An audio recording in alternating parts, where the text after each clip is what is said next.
যখন আপনি আমি কোনো গুনার কাজ করি তখন দেখবেন মনটা, এই বুকটা একটা হার্টবিট বেড়ে যায়, তুপ তুপ তুপ তুপ তুপ তুপ তুপ তুপ তুপ তুপ। হয় কি হয় না?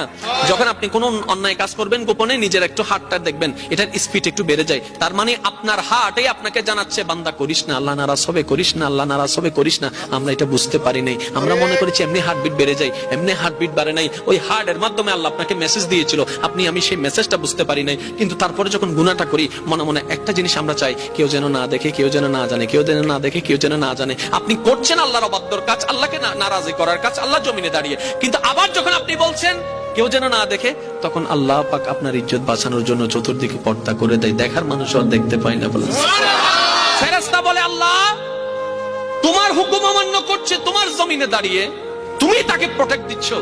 রব্বে করিম বলে বান্দা তো আমার, বান্দা তো আমার, ভালো করুক আর মন্দ করুক বান্দাটা তো আমার।